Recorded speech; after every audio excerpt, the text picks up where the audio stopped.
Right, all hooked up, ready to go. Let's go and get myself a jigsaw. Dilly dilly.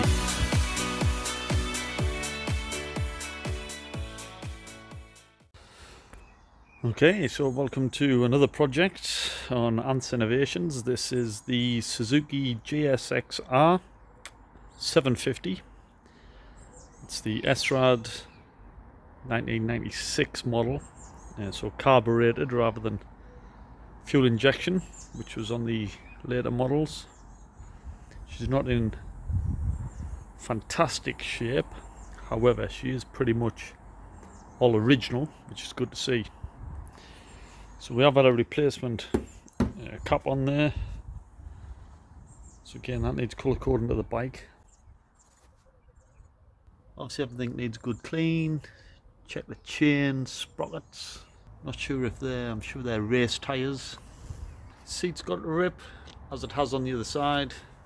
Fuel tank also has got rust coming through where the seat or the metal part of the frame of the seat has been fouling the fuel tank. Other than that, the fuel tank's fairly good. There is some bits of rust coming through on the bottom here. The tank is indented, which is a bonus. Yeah, we do have the protectors there. They've seen the tarmac. However, all the panels look okay. Front brakes bind on, so again they'll need looking at. I've got a mismatch of the colour here, so this has been painted as well as this top bit here and on here. A bit of a poor job there really, so that'll need sorting.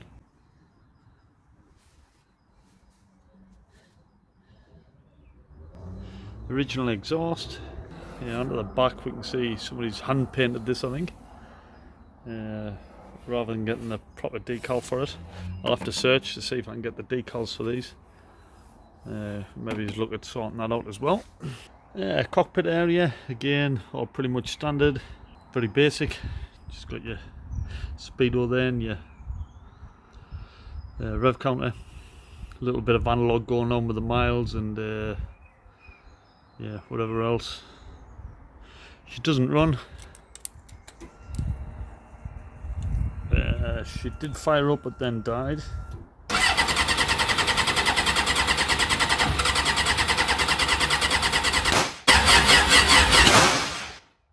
we go.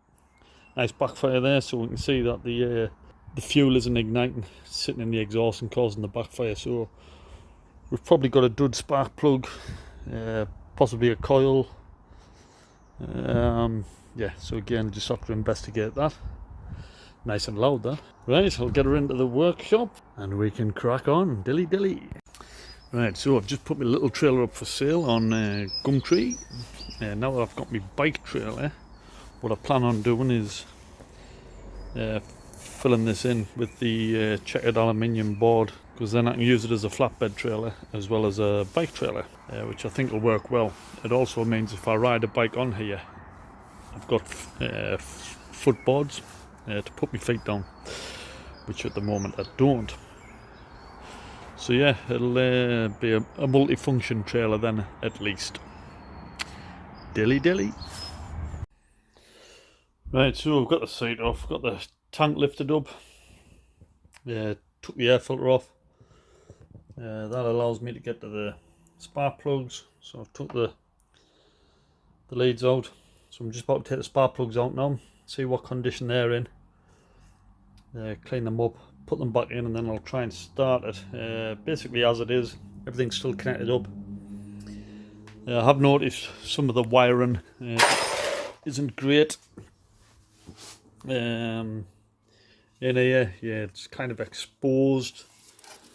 The wiring here exposed, it's been taped up badly down here. Yeah, there's actually there's a cable off there, that's part of the fuel pump. It should be in there. The fuel pump still comes on, like, so I don't know what that's for, but yeah, it obviously needs to be in there for a reason. So yeah, so definitely some bits and bobs that I'm identifying that need sorting out, but you know, nothing phases us, so I'll be cracking on. And as part of the cleaning, just making sure everything works. carburetors. I am contemplating, well, depending on how we go here, I might be taking these off and giving these a strip down and clean and put back on. Might be for another day. I just want to get it running first to make sure that it sounds okay. Right, that's it for now. Dilly.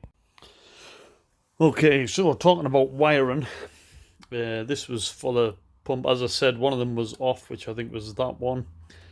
But when I've went to disconnect the plug, there's two others came off. So there's definitely been there was obviously the plug needed replacing, or the wires needed replacing into the plug.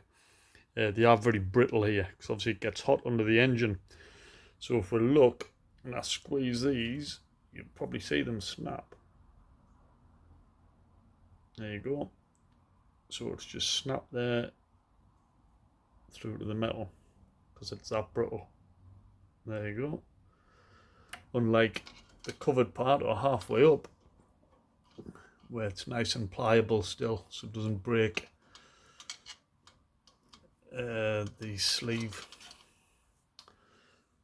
So I've managed to get the pins out of the connector, and the best I can do, because I haven't got new pins, you can probably see there, if I can get this to focus in, there you go. So you'll see there that I've managed to pull the pins apart at the top where it clamps the cable or the sleeve. So what I'll do is just solder straight onto this and then re-clamp it over the sleeve on each of the pins. Then that will make them good again. However, I'm not going to do it at the end of here where these are brittle. I'm going to actually cut these, and I'll get me roll of cable I've got and extend these. So it'll be nice fresh cable on them. So I'll have some solder to do to extend the cables, and then some solder to do on the pins. I took a photograph of the pins that were in the wiring, so I know which way they've got to go. And I've also, well, actually I've also got the other connector down here, which is the same colour wire, so I'll be able to work that out. So I'll get that put back together, and then I can switch ignition on, and hopefully this pump will run as it should. Now this could be part of the problem, because it could be trying to fire and then not firing because the pump is cutting out because of the intermittency of the cable connections. That's one theory. The other theory is I couldn't get a spark off the spark plugs.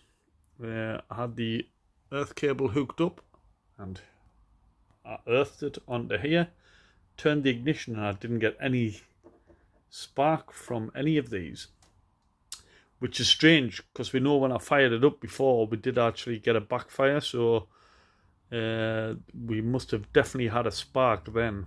So again, whether I've disturbed some other wiring when I've took this apart, I'm just going to have to find out. There might be some intermittency on other cables and connectors, so I'll have to clean all these up, make sure they're okay, potentially have a look at this here. Yeah, so I'm guessing this is an electrical fault somewhere that's preventing this from running rather than anything more major. Right, I'll crack on with some soldering, dilly. Okay. So I'm now getting a good spark. I've cleaned all the spark plugs up, all the tips. I've checked them all, and I'm now getting, happy I'm getting a consistent spark across. I've sorted this wiring out, as you've seen. Well, I haven't posted the photos yet, but basically I've extended the cables, shrink wrapped them, soldered them back to the pins, put the pins back in. So we now have, if I turn the ignition off, because I've been testing the spark plugs. Okay, so I've connected that up. So now when I put the key on, which didn't happen before, we can hear the pump running. So that's happy days. Right, spark plugs back in. and then see if she turns over or starts. Dilly dilly. So back with the GSXR, the no start, narrowing it down to cabling, I think. So the power that's provided to the coil packs is not consistent, so therefore I'm not getting a consistent spark. So I've pulled back all the cabling to the main wiring loom, and basically found the brittle parts that I've heated up and are very solid. So that's it's a good chance that that's where the break is in the cable, or where the cabling is not as good a connection, which has given us that intermittent power to the coils, and subsequently intermittent firing of the spark plug. So I'm just going to cut these cables now, put in new sections, so just 4 to do, and then again just test for continuity and make sure I get a consistent spark regardless of me moving this cabling about, which is again what I did to confirm my theory. So I had somebody press the starter button whilst I moved the cables, and that's when we were losing the power to the spark plugs. Dilly dilly. Right, still no start. I've been on with it for quite a while now. Plugs in, plugs out, plugs in, plugs out. The wiring has ruled that out, but hasn't sorted the problem. Just like the Goldwing, I'm going to change the spark plugs again. It rules it out. Again, under compression, they could be faulty. I don't know. So I'd rather do that and change them rather than now stripping the carburetor. I want to do that as a last resort. It is something I'm going to do in the future, but I want to just try and get this thing running.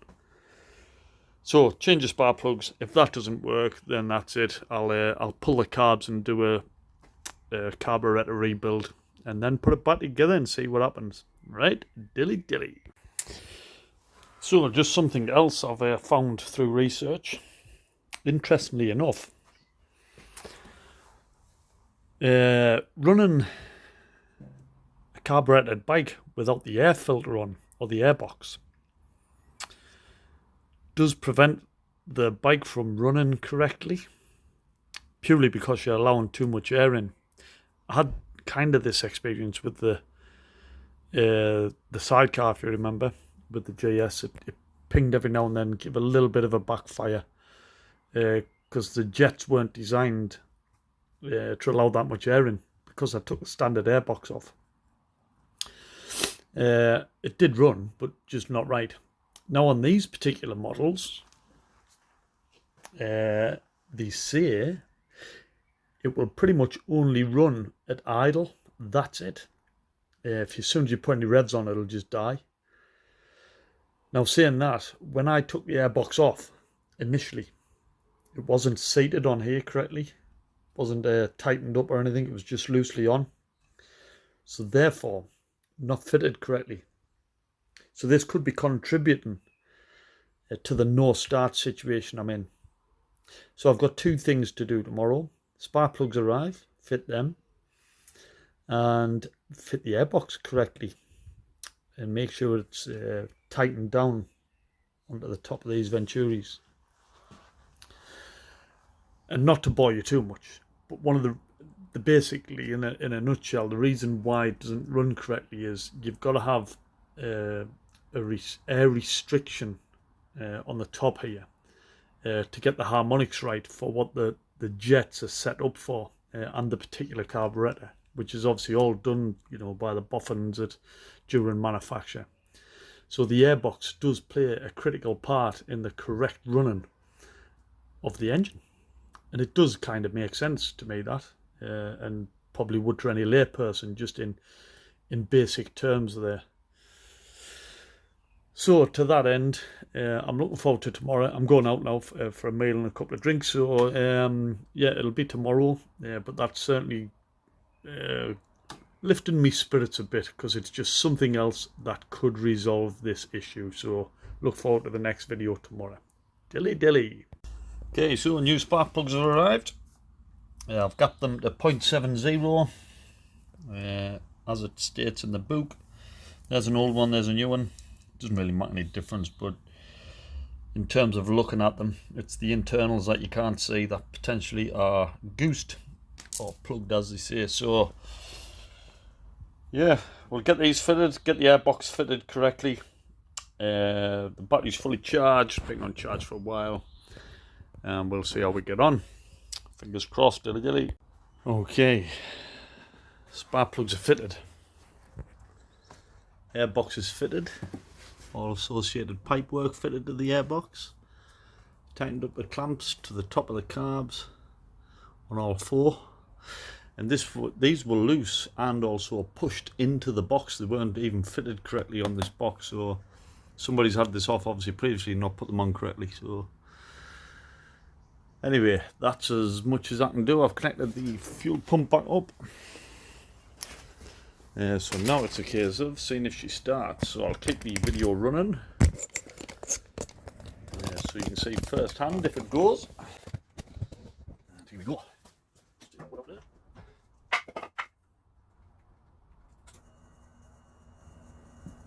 No throttle, choke, start.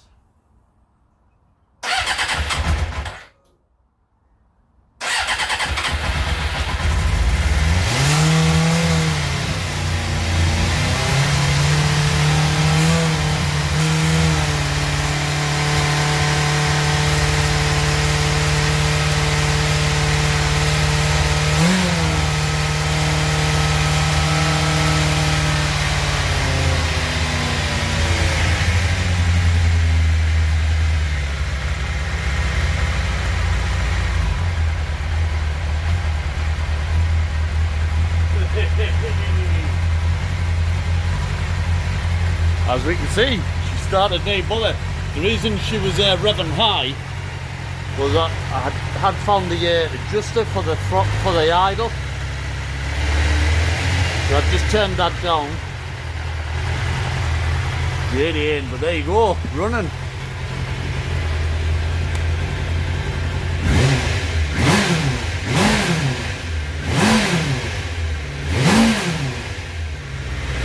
Hey! Yes, in dilly dilly. Check, rewrap all the wiring. Yeah, I've got plenty of me proper electric tape to do all that. I've got the front brakes to sort out as well. Yeah, so it's one of them. I mean, an hour I do like to strip everything to within an inch of its life and then clean it and reassemble it. But I do think on this occasion I might not go for that option and just go for the detailing. Have it sorted in a couple of weeks, and then maybe put it through MOT, get a year on it, and then use the bike, and then I can potentially put it up for sale as it is if indeed I don't want to keep it. And if I do want to keep it, then maybe use this as my next winter project. Because bearing in mind, I've still got a caddy to finish. Yeah, dilly dilly.